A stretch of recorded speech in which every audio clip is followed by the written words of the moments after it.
लेके ही रहूंगा, बस ध्यान देना, बचना होगा तो बच जाना।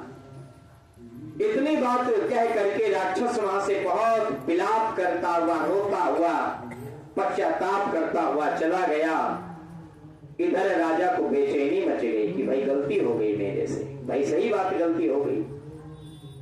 राजा जब अपने राज्य में पुनः आते हैं तो बड़े दुखी मन से मंत्रियों को बुला करके परामर्श करते हैं कि ऐसे ऐसे जंगल में हमारे साथ घटना हुई है। मंत्रियों ने सलाह दिया कि कोई बात नहीं, यदि जाने अनजाने में कोई गलती हो गई तो यज्ञ अनुष्ठान, पूजा पाठ, दान पुण्य करवा दो, सब ठीक हो जाएगा। राजा ने यही बात मान करके और अश्वमेध यज्ञ करने का निश्चय किया। गुरु जी को, वशिष्ठ जी को बुलाया, विधि पूर्वक ब्रह्मादि आदि देवताओं को हवन में सम्मिलित किया।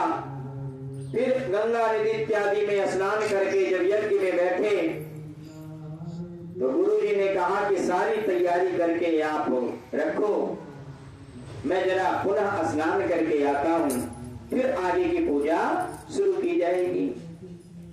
वशिष्ठ जी जब चले जाते हैं पूजा पंडाल से, यज्ञ मंडप से, इतने में राक्षस को मौका मिल जाता है और वो गुरु वशिष्ठ का रूप धारण करके राजा के पास आकर के कहता है, राजन, मैं यज्ञ पूरा होने के उपरांत में तुरंत भोजन करूंगा और मेरी ऐसी इच्छा है कि मैं भोजन में मांस खाऊंगा। बहुत ध्यान देना। इतनी बात राक्षस बोल करके राजा से चला जाता है। अब इधर राजा मांस की तैयारी करवाना शुरू कर देते हैं। क्यों? क्योंकि गुरुजी ने कहा है। थोड़ी देर के बाद जब भोजन तैयार होता है और जो ओरिजिनल सही वाले गुरु वशिष्ठ जी थे वो स्नान करके आ गए। गुरु जी चल करके भोजन करो। जैसे गुरु वशिष्ठ जी भोजन के बैठे और भोजन की थाल आई, वशिष्ठ जी अपने ध्यान से सारी माया समझ गए। ये तो मेरा क्रम भ्रष्ट करवा रहा है। ये कथा रामायण में भी आती है।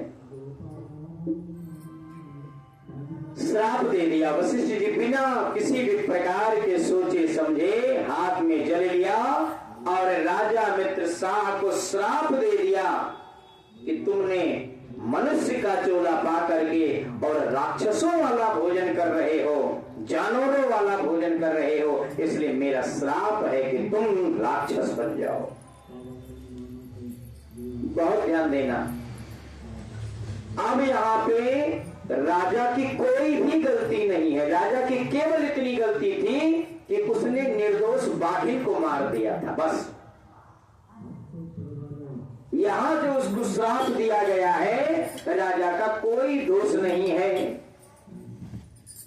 जैसे ही राजा ने अपनी गलती को एहसास करता कि भाई तो मेरा कोई दोष नहीं है, मुझे श्राप मिल गया, राजा में भी बड़ा तेज था और ऐसा तेज देख करके राजा ने भी हाथ में जल ले लिया। गुरु जी, आपने बिना सोचे समझे श्राप दिया, मैं भी आपको श्राप दे दूंगा।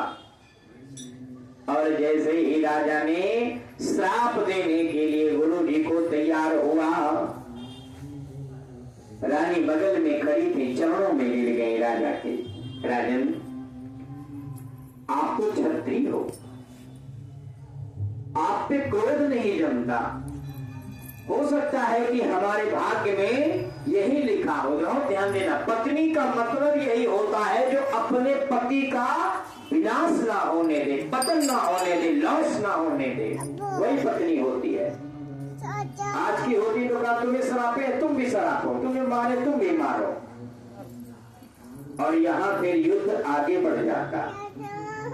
लेकिन पत्नी के निवेदन करने पर राजा समझ गया कि बात बिगड़ जाएगी। बात बिगाड़ने से बेहतर वही होता है बात सुधार लिया जाए, गलती एहसास कर लिया जाए। पत्नी के कहने पर राजा का क्रोध शांत हुआ, लेकिन वो संकल्प पड़ चुका था। आपने जल जो लिया था, श्राप का संकल्प पड़ चुका था, इसलिए क्रोध में आकर के अब गुरु जी को तो श्राप दे नहीं सकता था, तो उसने अपने पैर पे ही डाले लिया। जैसे पैर पे डाला राजा जल, जैसे पैर पे पड़ता है राजा का पैर तुरंत काला हो जाता, वहीं से राजा का नाम पाप कल्प पड़ जाता है। बोल गोविंद भगवान की। इधर वशिष्ठ जी ने पूरी गणना अपने ध्यान से योग माया से देख लिया कि भाई वास्तविक रूप से राजा का कोई दोष नहीं था।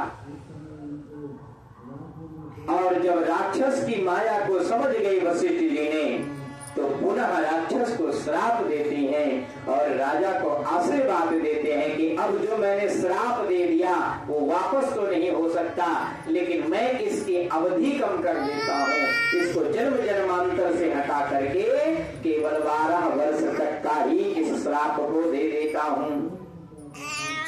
बहुत ध्यान देना, राजा का दोष नहीं था, वशिष्ठ जी में शक्ति थी कि वो इसको कम ज्यादा कर सकते थे तो कम भी हो गया। ना हमारे तुम्हारे पास कोई राजा वशिष्ठ है, राजा है, और ना ही कोई गुरु वशिष्ठ है। इसीलिए कोई भी बात ऐसी मत करो, कोई भी गलती ऐसी मत करो कि जिसका प्रायश्चित तुम्हें भुगतना पड़े। तुम चाहो भी उसमें सुधार करने के लिए तो कोई वशिष्ठ तुम्हें नहीं मिलेगा यहाँ के तुम्हारे पापों को कम कर सके। इसीलिए कहा जाता था कि बात जुबान से और तीर कमान से जब चल जाता है तो वापस लेना बहुत कठिन होता है। इसीलिए प्रयास करो कि ऐसी पानी बोलिए, कहते हैं कि ऐसी बानी बोलिए तुरंत ही झगड़ा होए, और उनसे झगड़ा ना करो जो तुमसे तगड़ा। ये आज की पीढ़ी है, बहुत ध्यान देना, पर ऐसा नहीं करना चाहिए। इसमें लिखा है कि आपों से औरों को शीतल करें, आपों शीतल हो। सही वाला ये है और झगड़ा वाला ये आज की पीढ़ी वाला है। बोल गोविंद भगवान की। इस प्रकार से राजा ने पुनः जाकर के और वन में कल्समपाद नाम के राजा विख्यात होता है। तत्पश्चात राजा गुरु जी के चरणों में सभी चीजें क्षमा मांगता है कि भाई गलती हो गई, हमने क्रोध किया। ये कथा हमें एक सीख देती है कि तुम्हारे